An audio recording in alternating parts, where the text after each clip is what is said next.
Hello, everyone. Happy holidays. Merry Christmas and the like. This is the Rochester Press Box. Thank you for joining us. I'm Bill Pucko. Tariq Spence, how you doing, man? I'm doing pretty good. I've spent all my money on Christmas gifts, so that's all we have to do. Yeah, but you have this to fall back on. Yeah, absolutely. Why do you think I'm here? All right, I have no premature shooters. There's so much that could be said. This is the premier beer league team that I just happen to be a part of here in the greater Rochester area that plays the Bill Gray's Regional Iceplex. But there's a reason for the premature shooter sweater, 78 Pat Duffy, which I will get to in Unfinished Business. No, very good. And it's even got, you're modern. You got the sponsorship logo and everything. Made by the great people out at Red Zone Apparel in Hilton. All right, there you go. We got them in. Hey, on the surface, isn't it great? Over the last 12 days, including some that's still to come, we had NFL games on 9 days. It's great. It's a bit overbearing dealing with. Well, it's great until you realize why. Until you think about why it's happening. But I think slightly, and not that the NFL really wanted this to happen, but really they've been able to now spread out their games a little bit more. There's no college to compete with. There's no high school to compete with. There's another day you can sort of monopolize a Tuesday. Maybe you end the week that way. It does change a little bit. I feel terrible of the fact that COVID is the reason they're doing it.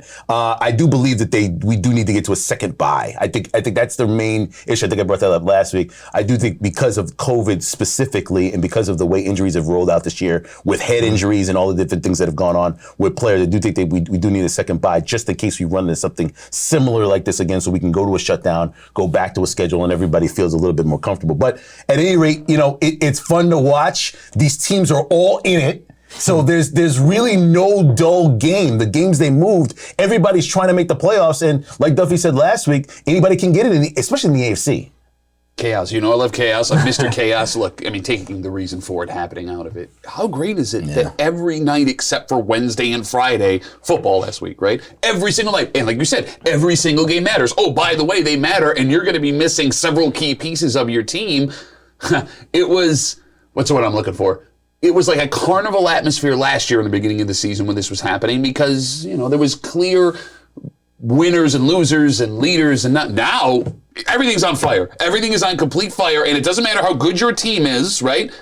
Figure out a way to win so you have a way to keep surviving throughout this season. Yeah, and you talk about chaos. You're trying to stay ahead of the thing by moving these games. So you've got the situation now where the Washington football team is getting healthy enough to play their game, and the team they're playing, the Philadelphia Eagles, are on the other side of it, and it's like, if we played Sunday, we'd have been fine. Absolutely. But think about the changing of the rosters of going for it. You brought Washington up, and then Tyler Heineke's story comes up, and then, oh, by the way, you lose your quarterback. Or, oh, by the way, just before the Bills game against Carolina, you're finding out, oh, my God, they're testing other players to kick the football. Changes your strategy, changes everything that you're doing.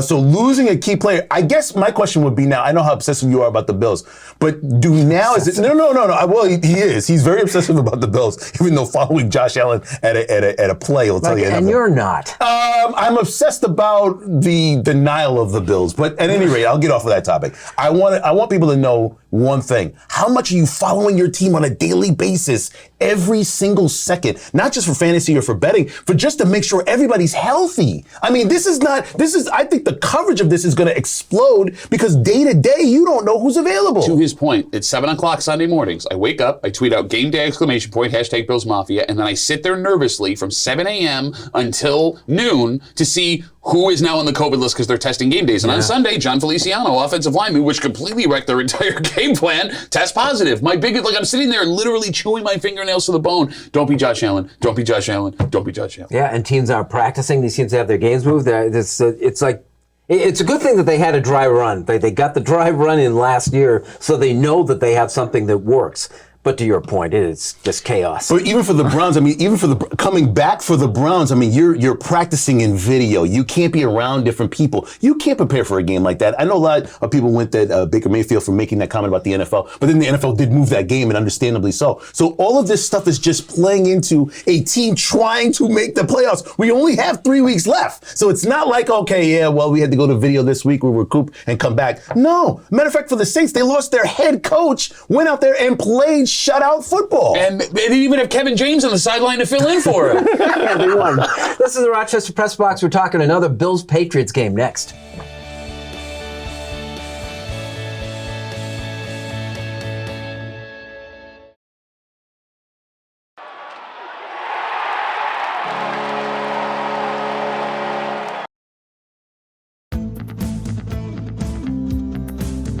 Welcome back. Thanks for joining us here on the Rochester Press Box. This segment, our Bill segment, brought to you by Ralph Honda, for 3 generations and celebrating 50 years as New York's first and oldest Honda dealer. Visit Ralph Honda today and find out how we do Honda right. That's visit ralphhonda.com. The Buffalo Bills is another New England Patriots game. You guys had especially you had the Carolina game right. It wasn't so much a trap game, and they looked at 3 quarters into it. That game was behind them. The Bills are a 1.5-point dog at New England. First of all, it's amazing how the Bills were only a 1.5-point dog in New England, because 3 weeks ago, I was reading about how the Bills season was over after they lost to New England. It was over again after they lost to Tampa Bay. And then Colts loss by New England was so huge. Well, no, but I mean, is it something you didn't see coming, right? Like, when you have to rely on Mac Jones, it's not going to be successful. Look, I get that. When you're watching ESPN and reading things online, that you want to hype up this Patriots team to make the season interesting, but it's a paper tiger. They're a paper tiger. They got exposed. And I said 3 weeks ago, and I'll say it again, I'm not scared of this Patriots team. And you can run the tape back next week when the Bills take care of business on Sunday and retake the AFC East.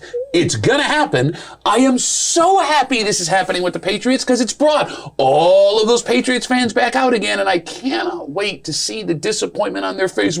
Oh, the rookie quarterback wasn't as good as we thought he was. Which is great, because it's a reversal of last week. So the last time these two teams met, the Bills needed the win more than the Patriots did. Now it's almost like the Patriots need this win more than the Bills do. Buffalo's got the tiebreaker, thinking you go all the way back. It comes to week 1, right? When Miami beat New England. Yep. That's the difference right now. And how scary is Miami right now, which still stays alive in the AFC? Not saying that they'll make the playoffs, but they're alive. They're interesting in this. I just think it's, barring Atlanta and the Jets, we all know this is it for the Buffalo Bills. They got to win. I think they will. I think what's going to be interesting is the last 2 weeks for Mac Jones has been very terrible. The 3-game win against, we all know that was a Belichick strategized win. That's one thing. The Colts game was an exposure game, and it's going to be interesting to see how he handles this. This is really the season for the Patriots going forward. They will be a paper tiger if they lose to the Bills, and the Bills will come out of their slump if they beat the New England Patriots. Nobody cares about the Jets in Atlanta. I always like to play with a number. Again, with it being 1.5, that means in a neutral field, the people still think Buffalo is a better team than New England. Which, if I'm not mistaken,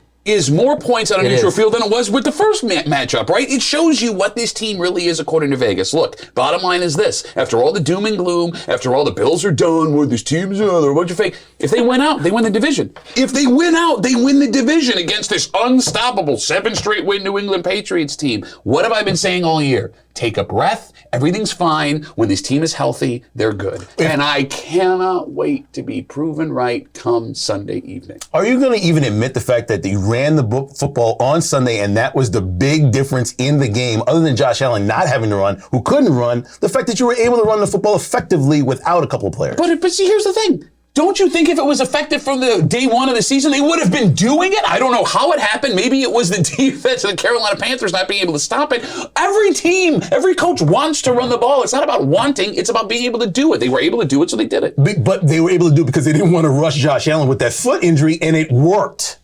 I mean, every game, Bill, you can attest to this, is a He's recruiting me. creature inside itself, right? Like, you can't go game to game. If you would have done this, that's what you did in the last game. Look. All I'm saying is, can you just admit it helped your offense? Yes, of course, rushing yards help offense. All I wanted for Christmas. Phil, that's all I wanted for Christmas. I stopped eating chicken wings and it helped my heart. What an obvious statement. Come on. Then why did it take so long for you to admit it? Because they couldn't do it up until that Panthers You could have done. Oh, never mind. Well, and then on the defensive side, too, the weather's supposed to be nice. You're not going to get one of those things that happened in Buffalo. Can you stop the run? I think you can stop the run, but it's going to be interesting. I think this is a Josh Allen game, and this is why. I think he had a great connection with Diggs. He's got a great connection with Knox. He's got a great connection with his wide receivers. If he can go up there and do that against New England, I don't think Belichick will be able to stop him. I believe this game will be close, but I still think the Bills will win by 7. Josh Allen, yes, important. The player that's going to stand out and help the Bills win this game is defensive tackle Harrison Phillips. The last 4 weeks, he's been coming on unbelievably well against the run. So now you have Starlet Tulele, who you brought in to stop the run and eat up men.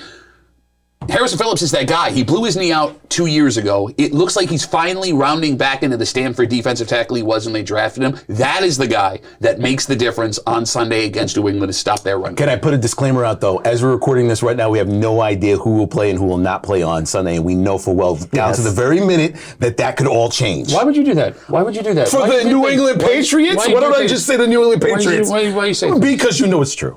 And so it's good that you still make something of a season that 2 weeks ago people were willing to bail on. Make something. If the What Patriots difference win does this that game, make? I'm sorry. Well, it is because you get a home playoff game. I never You win the division, bailed. you get a home playoff game. I never bailed. I was concerned. You picked the Panthers to win Out of by anger. 5 Out last of week. anger. You know that I was out of emotion. 5-5. I did. And then they were keeping it very close for We three do not quarters. condone making picks out of anger. I did, and I apologize. This is the Rochester Press Box. The Bill segment brought to you by Ralph Honda. Like it or not is next.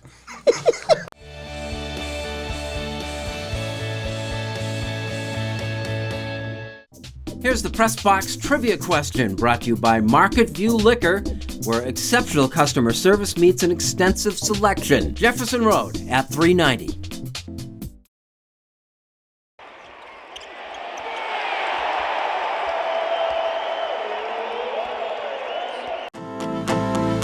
Hello again, Mike O'Brien, your getaway guy. Holiday light shows, 'tis the season. I've got them all in my podcast. Find the links to the podcast and the YouTube video at thegetawayguy.com. Here's the Press Box trivia answer brought to you by Market View Liquor, where exceptional customer service meets an extensive selection. Jefferson Road at 390. Are you facing criminal charges from a DWI and feel that you never imagined it could happen to you? Contact attorneys with years of experience as prosecutors and defenders. Contact Ganguly Brothers Law today for a free consultation. You can put your trust in us.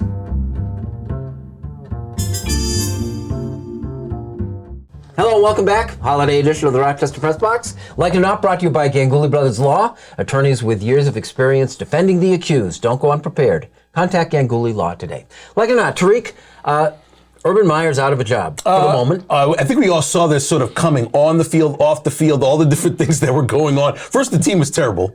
We only had two wins. Unfortunately, one against the Buffalo Bills, but I'll leave that alone. At any rate, I had to get that in. It's the holiday season. You know what I mean? Just a little hug from over here. But at any rate, listen, Urban Meyer didn't work, and it's great. It's like anything else. When you're at a job or in a relationship or somewhere in which it's not working out, terrible communication, terrible vibe. He made fun of his coaches. He kicked the kicker. I mean, of all the people you're going to kick, I guess you would kick the kicker. But then all of the stuff off of the field, it just wasn't a good fit. He's not meant to be a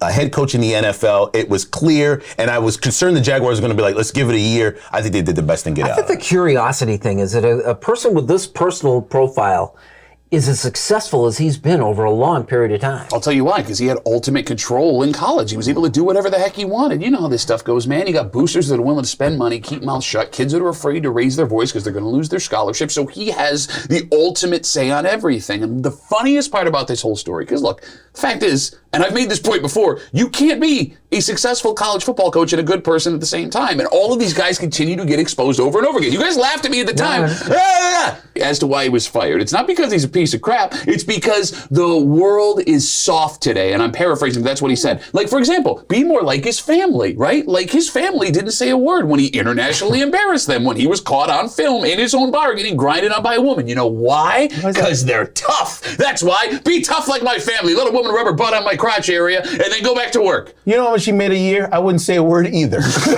I'm still waiting for the press conference. The guy gets up there and says, I've been fired because I'm a piece of crap. He is a piece of crap. He's a piece of crap. So, like it or not, we got the way, I sort of like the new way the NFL is being played. We're seeing a lot of fourth down attempts, going 2-point conversions, playing the numbers. What do you think? Yeah, John Harbaugh is the king of this, right? He's lost 2 games trying to go for the win at the last minute instead of kicking a field goal. Look, I know the analytics community loves to make the argument that that's the better play. Maybe, just maybe, the going for it on fourth down and going for it for 2 has been successful because the teams that did it in the past were actually really good at it. Like, it's starting to fall back to the middle here when you're seeing multiple teams that don't have maybe the personnel to do it.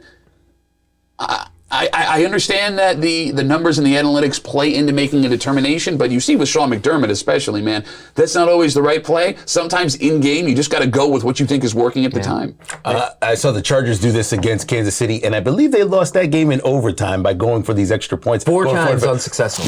But this is the pressure pay, and I blame Belichick. So this became real popular when he started doing it.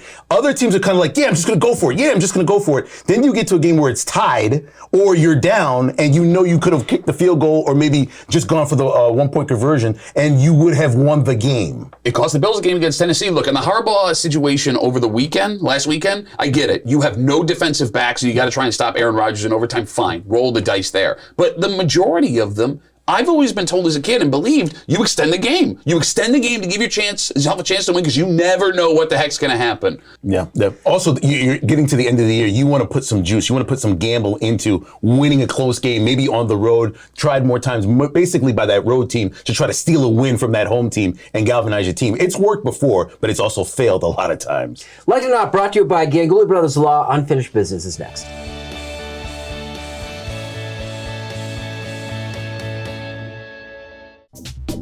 The Press Box Stat of the Week is being brought to you by McArdle's Restaurant in Fairport. McArdle's is open 7 days a week with dining available indoors and out, takeout and delivery. Come home to McArdle's. Came down to Eichel. He floated one.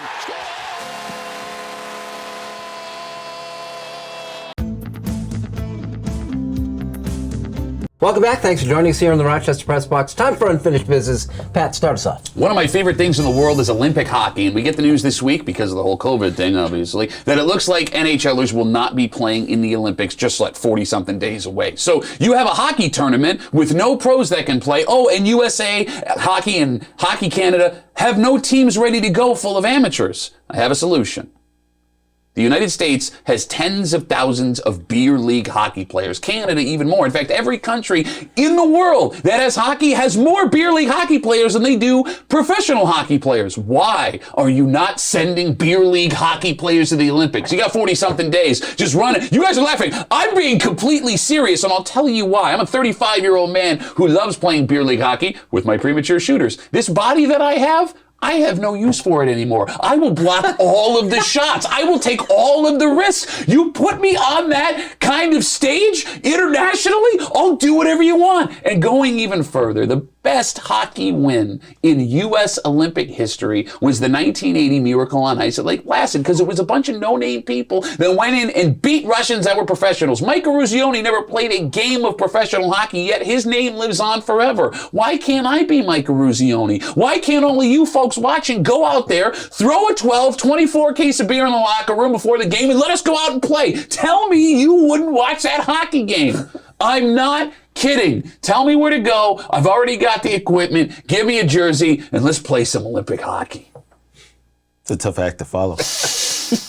I'll be the nice guy and play the role of one Mr. Steph Curry. One of the great things about this year as it come to a close is that we actually got to see him break the record for three-point shooting. That's something now a year ago we probably wouldn't have been able to do, or seen with fans, or seen with other players that had the record in which he broke. These great moments in sports are to be crystallized and memorized, and understand that every time we get to see something great in sports, whether it's a game of the week or a great record being broken, we are fortunate enough to watch it in live basketball the way it was. A year ago, we weren't able to do that. This year and at this time, please, let's continue to do that for every professional game going forward, for every high school game, every college game. Every time anybody is able to actually go out and play the sport, play it 100% and enjoy as much of it, because I'd hate to go back to the way it was in 2020. Depending on what survey you use, Buffalo Bills' average ticket prices still rank in the bottom 5 of the NFL. Club level seats go for around $2,500 each. People that I know who have them, love them, and the numerous perks that are associated with them. Season tickets for the New York Giants are considerably more expensive, and they include the 3 worst words in the sport: personal seat license. This is a fee that is charged for the right to purchase season tickets. Think of paying a cover charge of about $10 at Walmart for the right to go in and shop. Except for the Giants, this cover charge is up to $20,000 to watch a team that hasn't had a winning season in 9 years. To thank their fans willing to put up with us, the team held a Fan Appreciation Day on Sunday. Every season ticket holder for the Giants was entitled to a free medium soft drink. Not a large, a medium. And not every season ticket holder, but every season ticket account. So that if you own 4 season tickets for the Giants, you get 1 free drink. To split, presumably. Thanks for nothing. A very long time ago, I had what I thought was my girlfriend give me a pen for Christmas. A pen!